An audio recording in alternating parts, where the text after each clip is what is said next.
Recorded in Chicago, Illinois, with your hosts, Ken, Matt, Neil, and Jeff. This is Triviality. The cream of the crop! Hello and welcome to Triviality, the game where lack of seriousness meets a little bit of knowledge. My name is Neil, and I am not going to be your host today. We'll get to that in a minute, but I am joined in the studio by Ken, Matt, and Jeff. How's it going, gentlemen? Hello. Doing good. Just got off a nice 14-hour shift, so I'm primed for trivia now. I heard you had to let some people go. Yeah. Well, they were promoted to customer, as we like to say in the industry. Off to greener pastures, I guess. Yeah. I think Neil was promoted to a customer. He's gnashing on a big bowl of General Tso's chicken right in front of him. Yeah, this episode is sponsored by Panda Express. We'll Don't redact the give Panda. away free sponsors. We'll redact the Panda Express. They're not going to give us any money. They will not. No. But yeah, I'm enjoying some Panda Express. They won't even give you good fortune cookies anymore. You have to pay for them. It's terrible. Yeah, and I have to ask for soy sauce. Yeah. Just put one in the bag. It's okay. What is going on there? Yeah. But other than the Panda Express chicken and the gentleman in the studio, we have a special guest contestant with us today, and he's coming to us from Houston, Texas, and that is Stephen Powell. How's it going, Stephen? It's going great. How are you? Doing well. Thank you very much for joining us. Why don't you tell us a little bit about yourself and how you got into trivia and what you do? I'm a registered nurse in the Texas Medical Center, as well as a DJ with K-Tree Rice Radio, 96.1 FM. I got into trivia a few years ago and compete with a company called Challenge Entertainment. They had their National Trivia League finals this past weekend. I actually listened to your show, enough leading up to it. It helped out enough, and we placed 11th out of 204 registered teams. Oh, wow. Pretty good. Congratulations. Glad to hear our voices didn't ruin your trivia time there. And as far as DJing, that's awesome. Do you have a website or anything, any place that people can find you for the show you do? Or SoundCloud, right? Right. For all of the kids, who do social media, I'm personally at DJ Nursic because I'm the nurse bringing you music, and the radio station is K-Tree Rice Radio, and I'll post links or whatever. Yeah. Send us the links. Yeah, we'll put them on the show notes. And thank you very much for your service as a registered nurse. I have a lot of family members that are nurses, and it's hard work, and we need people to do it. So thank you for doing that. And I just hope one day if I do break my knee or my leg or something in Houston that you will be scratching while I come into the OR. So. I'd be happy to. Thank you. And one more introduction. He is our Universal Champion. He's one of our favorite people back from a long trip to Japan, and he's going to tell us all about it, but it's our good friend and awesome person, David Levesey. How's it going, David? Good. How are you? Good job getting my last name correctly. Well, remember I told you we have the secret sauce, which is you sing Gin Blossoms. Hey, David Levesey. I like it a lot. Yeah. So, how's everything going? Tell us about your trip to Japan. Everything's going great. So I went to Japan for about a week, and one of my favorite parts there was I went to Nara, which is a city right outside Kyoto. It's kind of the birthplace of Japanese Buddhism. And they had these deer there where they're so ingrained and they're like sacred to the people there. They're like messengers for the kami, which is like the spirits of Shintoism. And they're so ingrained in the society that they bow to you when they want the crackers that you're trying to give them before they like if you don't give it to them right away, like they bow in order to get it. It's kind of cool. Neil does that too, actually.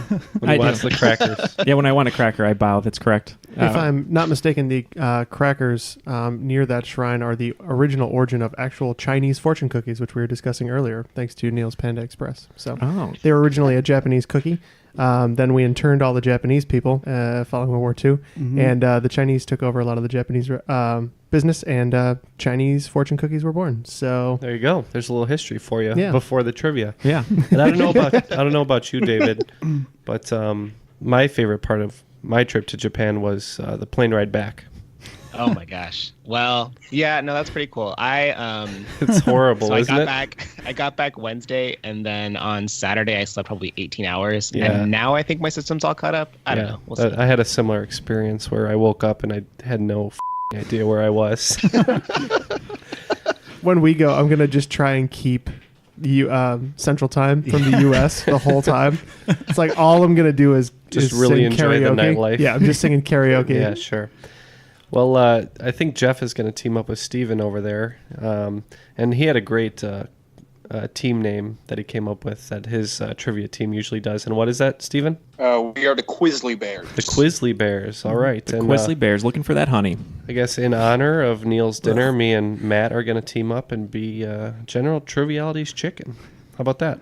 Sounds good. Not too spicy, just enough kick, the way we like it. Right. I can't handle spice, as you know. So we were getting tacos the other day with Ken, and I asked the guy at the restaurant, I was like, "Is the sauce spicy?" And he's like, "No, not at all." No, not at all. And I took a bite, and Ken's like, "Oh, it's not that bad, right?" And I was like, and I couldn't handle it. So It was kind of spicy. it was a little spicy. And then Ken ate some grasshoppers. Yep. Yep. Well, thank you, David, for writing. They were cooked like by the They were restaurant. I cooked, didn't just yeah. find them. Yeah, he didn't have to catch them or anything. Thank you for writing this game, David.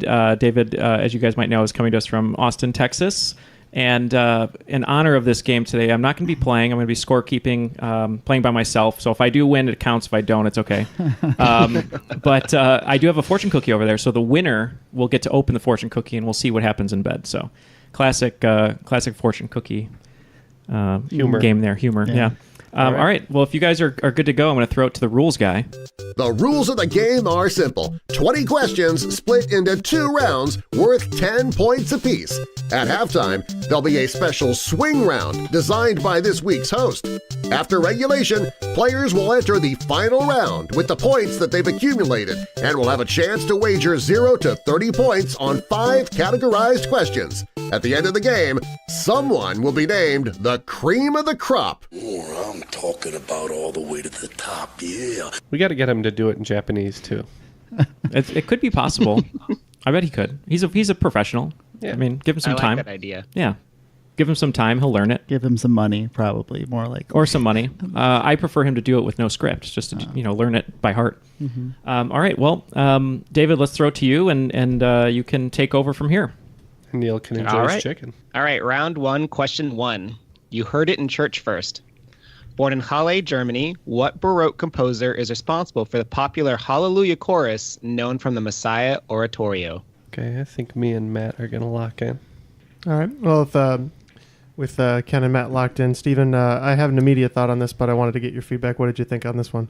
I mean, Handel's Messiah immediately came to mind. That was what I was thinking. Sounds Yeah. good. And we have elected to lock in with the same answer. Handel. I didn't really have any thoughts, so I let Ken handle it. I'm sorry. That was a Hey, disgrace. if we're gonna make jokes, let's handle them with care, okay? I love puns. So he was he gained his citizenship in England, but he was born in Germany, and it's George Frederick Handel. Ah, excellent. Good start. Boom. The next one's kind of a mouthful, so be ready. Famous femme fatales. Count Dracula is often attributed to Vlad the Impaler of Wallachia, but Countess Dracula is attributed to which Hungarian noblewoman who holds the Guinness World Record for most prolific female murderer and was accused of torturing and killing hundreds of young women between 1858 and 1609. She shares her name with a 1980s Swedish band who, along with Mayhem and Immortal, helped pave the way for heavy metal. Oh, man. A Hungarian countess. There's so many. This is so familiar, actually. Is it? And I just can't. I have written one prolific killer down, and it's not the hippo. The Hungarian hippo. Nice callback Yes. to our 4th episode. I think. Hungarian. Very hippos. early episode. Yeah. Heavy metal from the 80s. No idea? No. Okay. We're locked in. All right, Stephen. Any thoughts on this? I was trying to run through early metal-ish bands that were Swedish, but I was not getting very far on the Swedish one. I kept thinking about like Iron Maiden, but that's obviously British. What are your thoughts? Sure. I'm actually struggling. My Swedish metal is not as strong as it should be. Yep, I But feel the same way. Though Swedish metal is usually the strongest. Certainly the darkest.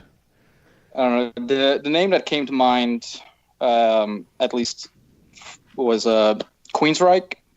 Okay. Yeah, I've got nothing better than that. All the other Swedish bands I can think of don't fit that description. I'm fine to lock in with that. I figure we'll save everybody the time of us sitting here for an hour. So Thank you. All right. Well, I just locked in with the most prolific female killer I could think of, and that was Lizzie Borden. not Amon Amarth. Not Amon Amarth. So she was known to bathe in the blood of virgins. She's one of the first people to have Hold done on. that. It was Elizabeth Bathory. Oh man. I mean, I did put Lizzie. No It's go. Super close. It's a very different Lizzie for sure. I haven't heard of that person. I want to research that. That sounds really What was the interesting. band? Yeah, what's the Bathory band? is the band. Bathory is the Bathory? band. Really? Bathory. Okay. Interesting. I have never heard of them. Question 3, famously fictional. Martin Arrowsmith was a bacteriological researcher and titular character of the 1926 novel written by whom? He was awarded the 1926 Pulitzer Prize for the novel but refused to accept the award, he being the author. Well, so this is probably something in the lines of like a science fiction-y, right? That's what I was thinking. Martin Arrowsmith, which is the character, was the bacteriological researcher, Okay. not And the author. Right, and we need the author. Any relation to the Yes. later band? Yeah, Steven Tyler's a huge fan of this book. Okay. We're locked in. I'm really curious as to what you're thinking on this one, Stephen. I've got not much of an inroad, so I'm open to suggestion. I mean, I'm still picking up pieces of my brain. Literature's not exactly a strong suit for me. Fair enough. What did you have any thoughts, guesses? I mean, like when I hear bacterial researcher, I assume that this author in the 20s may have been medically related. I'm not sure. Yeah, And unfortunately, I'm not really good with anybody in that time frame. Yeah, I've got nothing better. I'm fine thinking something like a Hemingway. That would have been pretty early for him, but I could see it. Well, they're going with Hemingway. We also thought that our selection was maybe a little too late to the party, but we're going to stick with the science fiction and go with Kurt Vonnegut. oh, damn, science fiction. So in 1926, he was the first person to refuse the Pulitzer Prize, and in 1930, he won the Nobel Prize for Literature. He did not agree with contests where one book or author was praised over another, and that's why he decided to refuse it. And it was Sinclair Lewis. Mm. His book was called Arrowsmith. All right. Are there any other notable novels that he wrote? Babbitt. was Walk the This second. Way. Oh, right. Love in an Elevator, Yeah. Ragdoll. Okay. He wrote Main Street, Babbitt, Aerosmith, and Elmer Gantry. Question 4. Shorties in sports ball. In 1947, the first National Little League tournament, later dubbed the Little League World Series in 1949, had the Maynard Midgets defeating the Lock Haven All-Stars, both from which state? Yeah, we can lock in. Do you actually know this one? No. I have a guess. You have any thoughts on this one, Stephen? I'm thinking with a name like Maynard and Haven, it's some kind of a New Englandish state. Don't have an immediate one, but something northeast is certainly what I'm leaning towards. Yeah, I don't know why I had like a weird like New Hampshire vibe about it immediately for no reason. So we'll say New Hampshire. We'll live free or die. So Sounds good. So the Little League World Series is played in Williamsburg, Virginia, I believe, currently. So my guess would be that the first one would have teams from there. So we said Virginia. So in 1947, the Maynard Midgets won 16-7, and 11 out of the 12 teams were from Pennsylvania. Pennsylvania. That was my second guess. Doesn't count. Question 5. And they said TV would rot our brains. yeah, I think it did in mine case. But Outtake footage from which HBO comedy was used to clear Juan Catalan from murder charges in 2003? I got this one. I'm locked in as well, even though I'm not playing. okay, Stephen, I've definitely heard of this. When I think of HBO comedies from that time, though, I'm thinking Curb Your Enthusiasm. Does that sound about right? Okay. Yeah, that sounds good. Okay, we're going with Curb Your Enthusiasm. And we are also going with Curb Your Enthusiasm, assuming that after the verdict was read, it cut to the prosecutor and bump, bump, bump, ba-da-da-dun-da-dun-da-dun. So what happened was he was accused of murder, and then he said his alibi was that he was with his daughter at the Dodgers game, and his lawyers who had subpoenaed the footage couldn't find him on the Fox footage or the Dodgers footage, and then they found out that they were recording an episode of Curb Your Enthusiasm, and they looked at the outtakes and found him and his daughter sitting in the stands. That's crazy. All right. Yeah, it's a really fascinating story. They have a little mini doc that was on Netflix at one point. I don't know if it's still there, but if you find it, it's. I'm pretty sure I'd super heard about interesting. it because of the promotion for the documentary and not anything else. But Well, after 5 questions, it's 20-20. All right. So, Question 6, Land Down Under. Cyril Callister, an Australian food technologist, is considered the father and developer of what food after the British imports of a similar product became scarce following World War I? We can lock in. That's fine.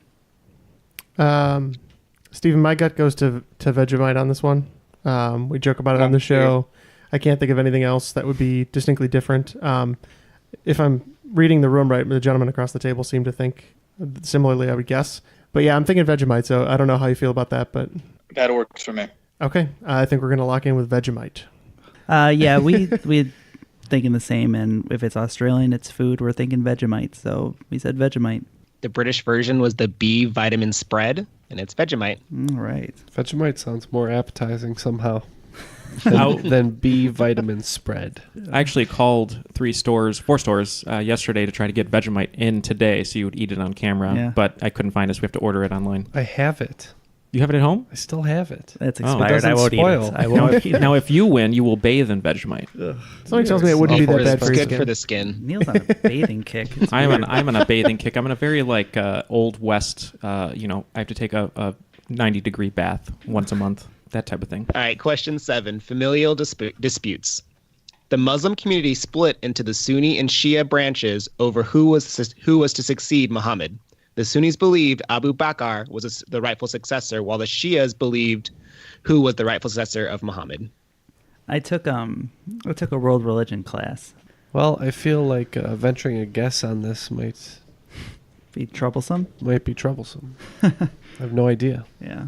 Stephen, I don't know if you know much about this. I looked it up once, which is not very helpful, because I was like, I was curious. I was like, I wanted to know the difference between the Sunni and Shia sects. So, you have any thoughts? I feel like one of them was like a descendant of Muhammad, and another one was like another prophet, and I think the other prophet was Abu Bakr, but I can't remember. All the other names I'm coming up with are like 8th through 12th century philosophers of that era. I've got no other good names. Because I won't be able to pull an Arabic name, I was hoping that maybe the differentiation, much like the religious title out there, is Imam, that perhaps that was the person's name and it's just adopted for leaders of various sects. But I can't logically come to the correct answer on this, I mean, at least with confidence. That seems reasonable-ish to me. I've got nothing better than that. I think that's a sensible way to go about it. So I'm good guessing Imam. Yep, we have no idea, so we're just going to taparoo. Yep. It is Ali. Oh. Ah! Almost like Muhammad Ali, but not. That's exactly. Is it just Ali, or is it like Abu Ali, or? It's Ali Ibn something or another. Yeah, Ibn's pretty common. All right, question 8, All in the Family. Name the American actress and musician, daughter of an Academy Award-nominated cinematographer and director, and sister of a successful television actress who was named after a male J.D. Salinger protagonist. Yeah, let's go with that. Yeah. Okay, we're locked in. All right, Stephen, do you have any inroads on this? I'm trying to think of Salinger protagonists that aren't Holden Caulfield. I thought he only wrote one book, didn't he? He might have. Yeah, I thought J.D. Salinger was like one of the handful of authors where he only wrote one book. That does and sound he right. disappeared for 50 years, so pretty sure that he only wrote Catcher in the Rye. Okay. Yeah, and that's where I'm getting stuck. I can't think of any. I feel like there's a Holden out there, but I can't put 2 and 2 together. Holden Coppola? Was he a cinematographer? I think we're locked in with Holden Coppola. Not a bad guess. Mm-hmm. Matt? Yeah, I mean, I don't know the protagonist character, but we based it on the cinematographer, the musician, and sister actor, and just hoping that there's a character named Zoe somewhere, and said Zoe Deschanel. I'm just going to throw my hat in the ring here. Zoe Deschanel's dad is a famous cinematographer. He did The Right Stuff and The Natural. and a couple other movies. But that was my guess. Deschanel. Sister Emily, who's on Bones. It's Zoe Deschanel. Yeah. Speaking of Bones, give me the pound. man. Nice. Well done. So the J.D. Salinger situation is he wrote one book, but he had short stories. So Zoe comes from Franny and Zoe, which is a short story compilation, which gets around the whole he wrote one book. So, Gotcha. Question 9. Open up. Dental amalgam used for fillings is an alloy that is a mixture of metals or other substances with what specific element? I just had a filling done, and I'm trying to think of that. Really, I don't Pick an element. pick an element. Okay, I have an answer. Okay, we're in. Aluminum. I'm trying to come up with some anagram or something, where a element comes from amalgam or. All right, hear me out. This might sound crazy. I'm pretty sure, like 15 years ago, when I got my first filling, I asked my dentist what it was actually in the filling, because I'm one of those kids, and We know. I'm pretty sure he said it was like an amalgam of mercury, and I was like completely awestruck that was like even safe or non-toxic. And I don't know if I've made that story up or if that really happened, but I feel like it's just crazy enough that it might be the right answer. So, Hey, if it's right, I'll like it. I'm in the same boat. I hope it's right. So. Did you have a teenage voice? And you're like, "You lie, sir. You lie." No. Okay. I went straight from like a really high pitched kid's voice to this. That's probably because that's why you grew your beard when you were like 12, right? Yep. Had it ever since. False. So you guys are locked in with mercury. I think so. It's a liquid, but yeah, sure. Not I think the amalgam Jeff though. is right, but we went with When you're thinking of the mouth, you think of tungsten. stupid. So amalgam in general is any alloy. There's not restricted to just dental, but it is mercury. Yeah. Wow. Wow. Good job. Gaining back those points to keep the game tied there. Wow. That might have sounded like it was like a surprising victory, but I've been like looking at Jeff's face. He knew that. I pretty distinctly remember. I was like, "What's actually in this?" And then he's like, "Mercury," and I was like, "No, there's no way. You would not put mercury in my mouth." It, I was like, "Yep." I was like, "I trust you. Yeah. I trust you with my mouth, man." All right, question 10. The category is strictly friends. In three-dimensional space, there are 5 platonic solids, which means they are regular convex polyhedrons. 4 of the 5 polyhedrons end in the word hedron. What is the only platonic solid that does not end with hedron? All right. I'm going to wait for them to figure it out, but I think I've got it. So we'll figure it out, Steven. Works for me. So that's what I would have locked in with anyway. Okay, we're in. Do you know the 5 platonic solids, Steven? Not at all. Okay, so they're D&D dice, if you're familiar with that reference. Yes, I do understand that. Yes. Reference. So working your way up, the 4-sided is a tetrahedron. The one that's like 2 pyramids smashed together, 8-sided, I believe, is an octahedron. You have a decahedron. A icosahedron is 20-sided, but that's not. I don't think that's a platonic solid. And I'm trying to remember what dodecahedron. the dodecahedron is 12-sided. Yeah. A cube, I think, is the only one because that would be the 6-sided die. And we're rolling a Super Bowl. I'm going with sphere. So is a tetrahedron, an octahedron, a dodecahedron, an icosahedron, and a cube. Yeah. I felt like they had to have parallel Critical sides hit. or something. I like you. Roll for intelligence. Wow. Well, going into the swing round, Jeff and Steven have a slight lead. They took the lead there, 50-40. Wow. Going into the swing round. Just wanted to say one thing before we give it back to you, David. We have our video bonus series that has either aired or is currently airing, so make sure to check it out, Triviality Bloodsport. It's either in our Facebook group called The Crop, or you can find it on our YouTube channel. Also, we just want to give a nice shout out to Patreon because David is a universal champion there. Just go to patreon.com/Triviality Podcast to sign up for a bevy of different perks to help support the show. Every dollar you give us helps the show and helps us create new things like the Triviality Bloodsport video series. And we really appreciate it, and it's helping the show grow. So thank you to everyone who is supporting us, who will support us, and for anyone that spreads the word. So thank you. We got lots of wacky bonus episodes on there for you, too. So Yes. If you like the nonsense part of the show, then Uncensored. I still think my they're a favorite little one. censored. I still think my favorite one is that one we did in Boston at like 2 a.m. for no reason. That was a good one. That was very good in the Airbnb. And then, just, hit us up on Facebook, like we said, on either the page or the Crop, the group, and come have fun. There's a lot of gifts. All right, halftime. Want to play a game. I'm going to give you 10 descriptions of Spiel des Jahres Game of the Year winners. You have to name them. Someone may have this Wikipedia page bookmarked. Is it you, Ken? Oh, damn. So I'm going to give you a year and a description, and you just give me the name of the game. All right. Question 1, 2016. Spy Masters give one-word clues that point to multiple words on a board where their teammates try to guess words of the right color while avoiding those that belong to opposing teams. Question 2, 2014. Players bet on 5 racing camels, trying to suss out which will place first and second in a quick race around a pyramid. Question 3, 2013. Named for the Japanese word for fireworks, a cooperative game in which players try to create the perfect fireworks show by placing cards on a table in the right order. Question 4, 2011. Using 108 wooden blocks with 6 different shapes and 6 different colors, the start player places blocks of a single matching attribute, color or shape, but not both, on the table. Thereafter, a player adds blocks adjacent to each one previously played block. The blocks must all be played in a line and match without duplicates, either the color or shape of the previous block. Question 5, 2010. One player is a storyteller for the turn and looks at the images on 6 cards in his or her hand.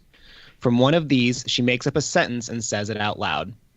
Each other player selects a card from their hand which best matches the description and places it down in front of the storyteller without showing it to the others. Everyone votes on which one's the correct one.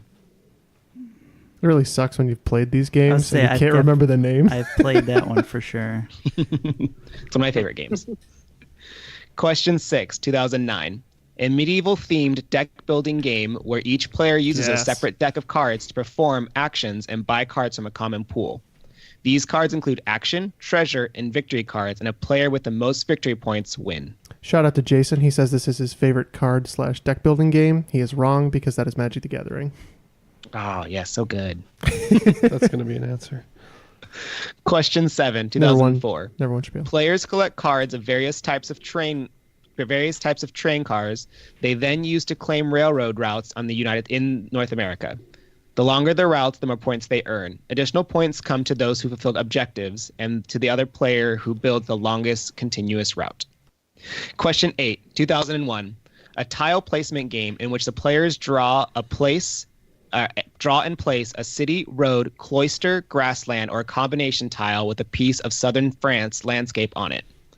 Having placed a tile, the player can then decide to place one of his knights, robbers, monks, or farmer meeples on one of the areas. When the area is complete, that meeple scores points for his owner. Great. Number 9, 1995. Players build settlements, cities, and roads. On each turn, dice are rolled to determine what resources the island produces. Players collect these resources, wood, grain, brick, sheep, or stone, to build up their civilizations to get to 10 victory points and win the game. Amen. Question 10, 1980. Similar to a card game of similar strategy, players try to get rid of tiles by forming numbers into runs of 3 or more, or 3 of a kind. The colors of the numbers on the tiles are like card suits. I was just hoping for a Cones of Dunshire reference. Oh, I love that game. I think I'd be the Ledgerman. I watched that episode. Like one of the only episodes I've actually watched. All right. Well, we've had some time to discuss with our teammates, so let's toss it back over to David. All right. So the 2016 game, their Spy Masters Give One-Word Clues is? We went with the classic Spy versus Spy. Mm-hmm. I feel embarrassed. I feel like I should know this one, but I said maybe he was being kind of tricksy, and we said Spy Masters. So the answer is Codenames. No points. Yeah, that's the one. All right. Question 2. The 2014 where players bet on which camel will win the race. Yes. What'd you guys put? We said my humps, my board game camel humps. Is that not right? Yeah. Well, we'll find out. I think this one is called Camel Up. So what you do, you take a giant pyramid and you shake dice that's in it, and they come out, and then you kind of bet, and it's called Camel Up. All right. Yeah. Question 3, the 2013 game that's Japanese for the word fireworks. We went with Kaboom. I feel like we have the wrong one here, but I couldn't get it out of my head, so we said Takanoko. So Takanoko is the game with the pandas that you were talking about earlier, but it's Hanabi. Yeah, that's right. Okay. I can see the box now, too. All right, question 4. The 2011 game with 108 wooden blocks of different colors and shapes. We're going to go with Black Sabbath's Crazy Train. I know Dixit is somewhere on the list of Spiel des Jahres winners. I couldn't get it out of my head, never played it. We just guessed Dixit. And this one is Quirkle. Oh. Yep. Heard of that one, too. Number 5, the 2010 game with a storyteller who looks at images. We are going to say this one is called Wacky Telephone. Steven and I were talking about games where you put cards into a pot and pick the winner. We said Apples to Apples because we couldn't come up with anything else. It's very close to Apples, but just with pictures. And it's pretty cool. It's one of my favorite games, actually, because the pictures are so cool. They look like paintings. And this is Dixit. Oh, this one's Dixit. This one's Dixit. I knew it was on the list somewhere. Just went off there. All right, question 6. The 2009 medieval deck building game. All right, so this one pisses me off because I wrote Domain, and then I heard Jeff say Dominion, and I just didn't think enough about it, and we went with Domain. I believe, unfortunately, we're the ones who had Dominion over this answer. We said Dominion. Mm-hmm. The answer is Dominion. Whoops. All right, question 7. The 2004 game where players basically make train routes. We went with Ticket to Ride on this one. And we too went Ticket to Ride. Answer is Ticket to Ride. Question 8. The 2001 tile placement game with pieces of southern France on it. We went with Vive la France. David said the word meeples. When I think of meeples, there's only one real game, the game that started it all for meeples, and I believe the game is Agricola. The game that started it all for meeples. It's kind of a trend in these kinds of games. Oh. Little minifigures called meeples. Okay. Mm-hmm. Is it the Moops? So I'm a little worried because Jeff said it was his favorite game, but it's Carcassonne. Oh, I thought Carcassonne was way earlier. It won in 2001, so the years of the games won isn't exactly when they came out. I thought you said that one was 2008. Okay, that I was way off. All right, number 9, 1995 game where players build settlements, cities, and roads. Settlers of Catan. We agree. Settlers of Catan. Catan or Settlers of Catan. Number 10, 1980, similar to a card game where you get three or four of a kind. We're going to go with Uno. Steven bailed me out on this one. We think this is Rummy Cube. The card game is Rummy, and the tile game is Rummy Cube. Mm-hmm. Well, we're going to take a big 10 points on this one. Yeah, so Team General Triviality's Chicken is going to get 10 points. They're up to 50. And then Jeff and Steven, Team Quizzly Bears, is going to be up to 75. Wow. That did not go well for us. Nice surge. Round 2, question 1. It's not Surratt. In painting and drawing, what is the name for the technique of using small dots of a single color as opposed to the multicolor pointillism to create a pattern simulating various degrees of solidity and shading? That one took a left turn. Yeah. Yeah, because you heard pointillism screaming from the back of your brain. All right. We are going to go ahead and lock in. I think we're locked in too. We're All gonna we'll say dot matrixing. I don't think that's right. I don't think so either. Matt? We went with the more modern neo-pointillism. The answer is stippling or head cuts. Ooh, never going to get that. Head cuts. Mm-hmm. I must have been sick that day in our class. Yeah. I don't think we ever got to that. I didn't get that far. We got to perspective, and that was about it. All right, question 2. Let him down easy. Dr. Death refers to which American pathologist and euthanasia activist who was convicted of second-degree murder for his direct role in a case of voluntary euthanasia? You know it? I know one. Yep. Yeah. He's famous. He's from around here, isn't he? We all live down here. Okay. Never mind. I'm gonna lean on your insight on this one, Steven. His first name was Jack, I thought. You're thinking of Kevorkian? Kevorkian. Yeah. Okay, I'm good with that. I don't have anything else to think on, so I think we're going with Dr. Jack Kevorkian. Yep, as portrayed by Al Pacino. Kevorkian. The answer is Dr. Jacob Jack Kevorkian. Yeah, from Michigan. Ah. Yeah. Question 3, Blazing the Oregon Trail.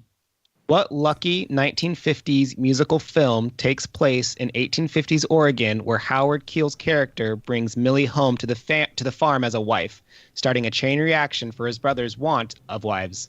I think I actually know this. That's the most confidence I've ever seen. Yeah. Like, are you sure it's not Oklahoma? That's probably I in might Oklahoma. be wrong. Tap on my end. Musical. Yeah, I'm not great with musicals myself. I know Lucky is something we can lean on, but I think I'm out of it. So. Well, I mean, the only luck reference that I have, but this musical was set in New York. I'm, 83% sure. Guys and Dolls, because they have an iconic song that goes, "Luck be a lady tonight." We could put in Guys and Dolls. That's better than my Joy Luck Club answer. So. All right. Well, let me take you back about at least 20 years, probably more. My grandmother makes me watch this movie called Seven Brides for Seven Brothers, and I told her it's a grandma movie, and we bring this up quite frequently. So we're gonna go with Seven Brides for Seven Brothers, and I'll have to have Grandma Alice listen to this episode. All right. The answer is Seven Brides for Seven Brothers. All Wow. Grandma coming through. Good job, Grandma. Yeah, so they just did a production of Seven Brides to Seven Brothers over at Oak Brook Drury Lane about 2 or 3 years ago. Mm-hmm. There's a big acrobatic barn building dance scene or something like that. Yeah, there's a lot of Kinda dancing. weird.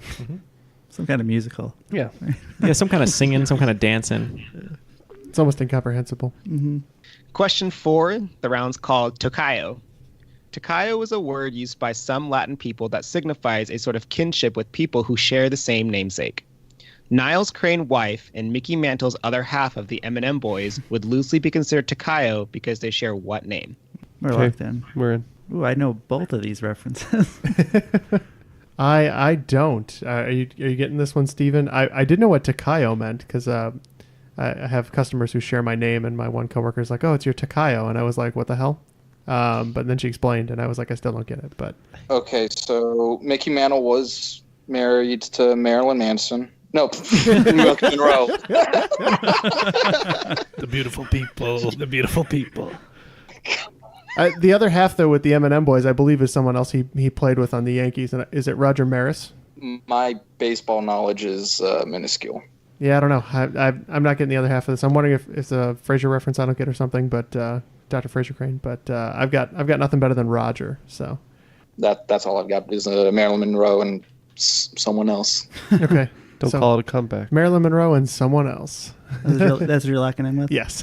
And you said the answer, too. It's a shame because it's the former home run king, Roger Maris. That was the name of his wife. It's Maris. So the answer is Maris. And just for the record, Stephen, it was Joe DiMaggio who was married to Marilyn Monroe. Oh, Yeah, geez. not Mantle. I'm off. All right, round 2, question 5. Millennial version of the 3-card Monty. The common advanced fee con, known as the 419 fraud, gets its name from the reference to an article in the Federal Criminal Code of which country? Locked in. Locked in. All right, they're locked in. All right. Yeah, I don't know on this one, Stephen. I'm trying to figure out an inroad. Do you have any ideas? I mean, outside of, there's a Napoleonic Code from France. I was just trying to think of countries with fraud, and I mean, Italy came to mind, especially with what they've been going through with food recently. I don't know about I'm shooting that. at the dark at this point. France with the Napoleonic Code. Yeah, I've got no better guesses, so I'll lean on you at that one. Whatever you're feeling. Let's go Italy. All right, we'll go with Italy. So the advanced fee con, I believe, is when they tell you that you need to pay a little bit now and then they'll pay you a lot later. These scams started with usually a Nigerian prince. I believe that the code's named after from that country, so we said Nigeria. They say they're a Nigerian prince, but really it's just Matt. Yeah, catfishing all the time. So the 419 code in the Nigerian Criminal Code refers to obtaining goods, credits, and security under false pretenses. The Very answer is cool. Nigeria. Nice. Wow. So after the beginning of the second round, Team General Triviality's Chicken has only missed one question. So they're up 40 points there. And Team Quizzly Bear only got one right. So they're only up 10. So it looks like it's 85 to 90. So General Triviality's Chicken is taking the lead. Round 2, question 6 is Jesus Take the Wheel. Before its merger with Peugeot in 1974, what automobile manufacturer was the first mass production car company outside of the United States and developed the world's first mass-produced front-wheel drive motor vehicle in 1934? We could be locked in. If they merge with Peugeot, they don't exist anymore. Is that the assumption? Yeah, I would think so. First front-wheel drive. My gut went to Citroen, but they're still around. My other guess is, weirdly, I think it might actually be a Japanese car company. And I wonder if it's Datsun, who was... I know they eventually became Nissan, part of them, but there's like a weird Japanese-French car company relationship between like a few of those brands. Like Renault has an affiliation with Nissan now.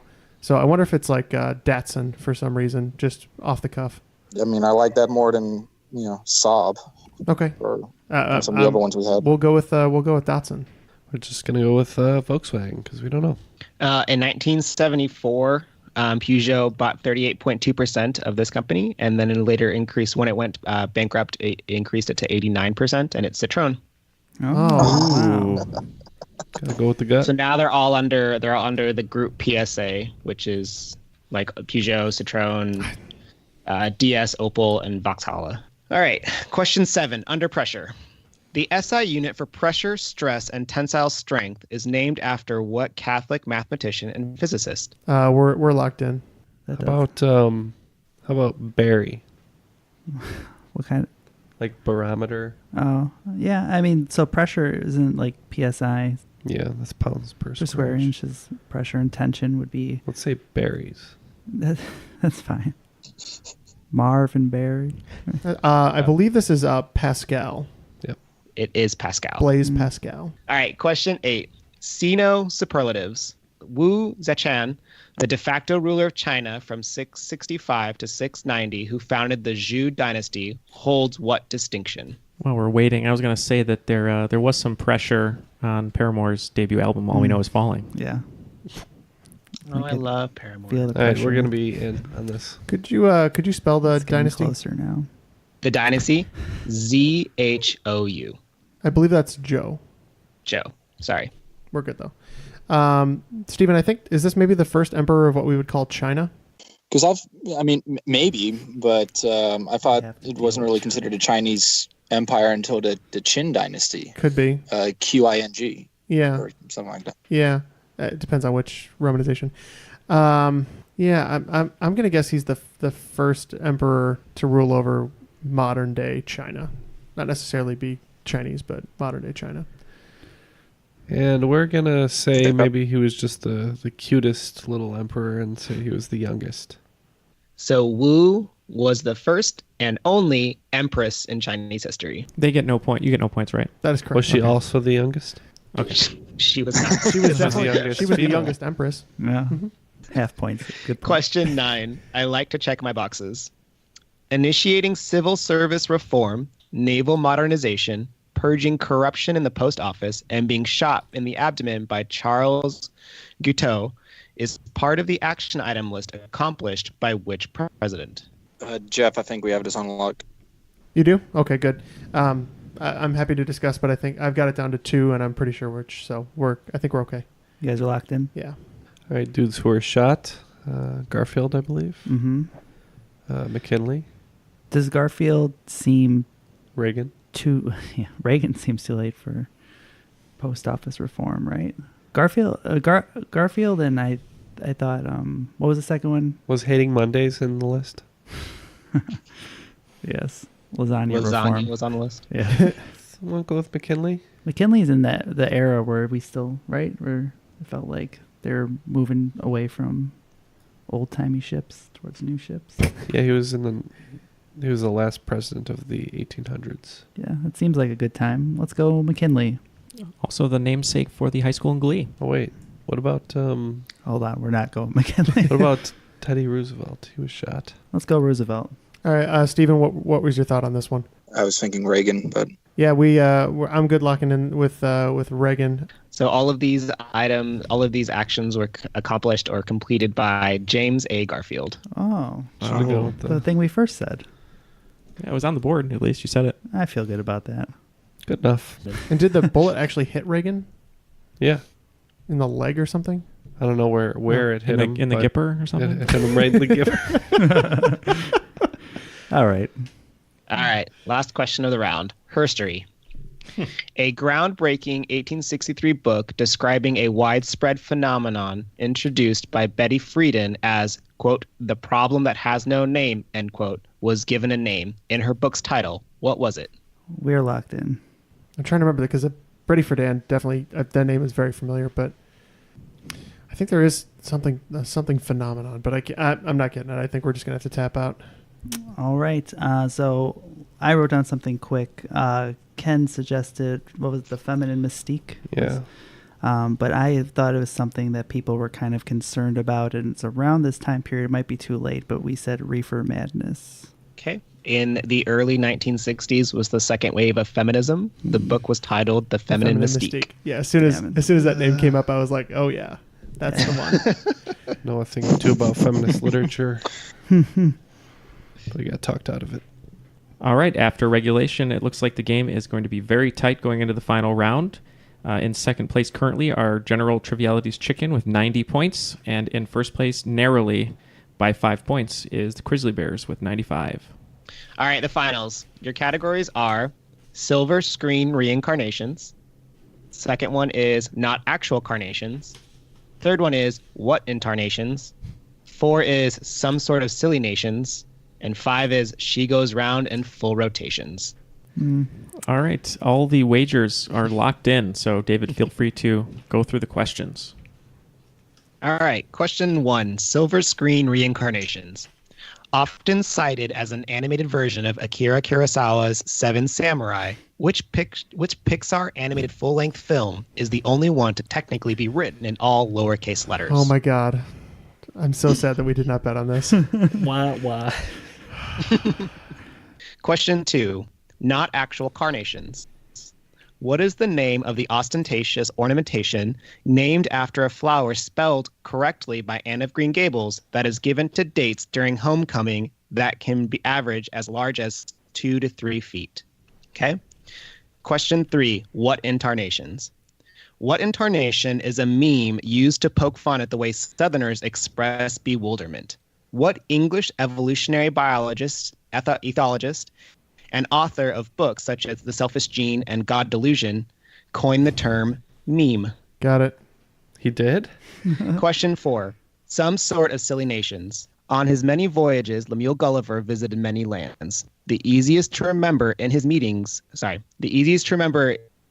his meetings with the tiny Lilliputians on Lilliput. He also visited Glubbdubdrib, that was inhabited by magicians and sorcerers. Can you tell me what kind of people inhabited Brobdingnag? And the last one is she goes round in full rotations. In 2017, the Victorian Roller Derby League, or VRDL, became the first non-U.S. team to win the International WFTDA Championships. They're based out of which city? All right, so all of the answers are locked in. We're going to have David go through the questions one more time, and I'll read the wagers. All right, question 1, silver screen reincarnations. Often cited as an animated version of Akira Kurosawa's Seven Samurai, which Pixar animated full-length film is the only one to technically be written in all lowercase letters? So what was their wagers? All right, Team General Trivialities Chicken wagered 30, and Quizzly Bears wagered 0. Yeah, very confident on this one. It's one of my favorite fun facts because basically every movie is a remake of a Kurosawa movie, but this one is Bug's Life. Even the ones that predate it? Yeah. Especially the ones that predate it. Yeah, this one makes me very sad, figuring that I wouldn't get a movie question. We said we bet 0, and it's A Bug's Life, without a doubt. The answer is A Bug's Life. Question 2, not actual carnations. What is the name of the ostentatious ornamentation named after a flower spelled correctly by Anne of Green Gables that is given to dates during homecoming that can average as large as 2 to 3 feet? All right, Team General Trivialities Chicken wagered 10, and Team Quizzly Bears wagered an Oakland 5. Yeah, I was thinking the ones you pin on, although I can't imagine they're 2 to 3 feet, but we said corsage. Yep, we said corsage. Okay. It comes from the word chrysanthemum. They're mums. Oh. Whoops. All right. Question 3. What intarnations? What intarnation is a meme used to poke fun at the way Southerners express bewilderment? What English evolutionary biologist, ethologist, and author of books such as The Selfish Gene and The God Delusion coined the term meme? General Triviality's Chicken wagered 10, and Quizzly Bears Oakland 5. We believe this would be Dawkins. Yeah, we're inclined to agree. That would be Dawkins. The answer is Richard Dawkins. Question 4. Some sort of silly nations. On his many voyages, Lemuel Gulliver visited many lands. The easiest to remember his meeting with the tiny Lilliputians on Lilliput. He also visited Glubbdubdrib that was inhabited by magicians and sorcerers. Can you tell me what kind of people inhabited Brobdingnag? All right, well, General Triviality's Chicken wagered 10. Quizzly Bears went all in with 30. And as we know, the Club Drib Drib was home to all different R. Kellys. All right, so what are your answers? Yeah, I'm pretty sure he visits some giants at some point in time. We figure maybe this is the place where, so we said giants. Yeah, either that or an island full of Jeffs. I don't think so. We thought maybe this was the island full of old people. Okay. So Hononyms is the equine people, and Brobdingnag is the giants. Wow. Big move. Wow. Okay. Question 5. She goes round in full rotations. In 2017, the Victorian Roller Derby League, or VRDL, became the first non-U.S. team to win the International WFTDA Championships. They are based out of which city? All right. Triviality's Chicken wagered 10, and Quizzly Bears 15. Yeah, we just didn't really know this one, so we just guessed Toronto. Mm-hmm. Yeah, we're kind of in the same boat, but we thought Melbourne was in Victoria, Australia, so we guessed Melbourne. In Victoria, Australia, they're from Melbourne. Wow. Good job. But is it enough? It's not enough. No. It's never enough. According to Robert Smith, it's never enough. It's never enough. All right, so after regulation and the final round, it looks like the final scores are going to come together with Quizzly Bears in second place with 80 points, and today taking the lead and winning it all, team... All on that Silly Nations question. That's correct. Team General Triviality's Chicken with 130 points, and today's cream of the crop. The cream of the crop! Nobody does it better. The Generals are back. Well done, gentlemen. Right, here we go. We're going to have them open the celebratory fortune cookie. And Paid see. money for that? No, it comes Here, free. Matt, take half of this, and we'll crack it. Ooh. Wonderful Foley work. GSMR. GSMR? It's I don't, ASMR. whatever it's called. GSR is gunshot residue. This is a good one. Your best investment is in yourself. In bed. Wonderful. So that was a really, really great game. David, thank you very much for hosting that, putting the questions together. Those were awesome. Yeah, no worries. Sorry they were harder this time. No, that's all good. They were good. Hey, that's all right. I didn't do as well as I'd like on the mid-round, but I also loved the mid-round, so... And the results speak for themselves. Yeah, no, this was a great game. Stephen, thank you very much for joining us tonight. I know some of those might have been hard, like you said, but you were a worthy competitor, and I hope you had fun. Well, I enjoyed it. I hope to come back for redemption, and I'm now going to go into hiding as the entire state of Texas tries to find me for not getting mums. Just make sure to keep that bass really low so no one will hear you. David, thanks for the 7 brides for 7 brothers question. I'll give you your $20 in Vegas. I'm going to go hang out with your grandma later. Thank you, Grandma Alice. Grandma Alice. To you. Hashtag Grandma Alice. So, Stephen, we're going to let you go, but before we do, can you give us your handle again for people to check you out? I don't know if I want to anymore. Sure. It's at DJ Nursic, DJNURSIC.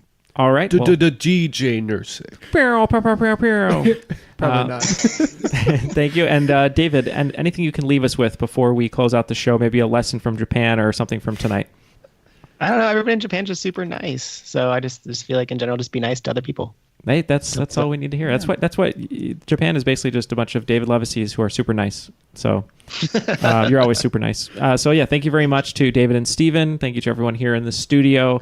Make sure to check out our Facebook group, The Crop, and our video miniseries, Bloodsport. For Jeff, Ken, Matt, David, and Steven, my name is Neil, and that was Triviality.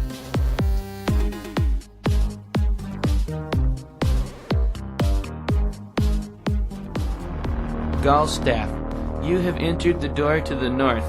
You are now by yourself, standing in a dark room. The pungent stench of mildew emanates from the wet dungeon walls. Where are the Cheetos? They're right next to you. I cast a spell. Where's the Mountain Dew? In the fridge, duh! I want to cast a spell. Can I have a Mountain Dew? Yes, you can have a Mountain Dew, just go get it.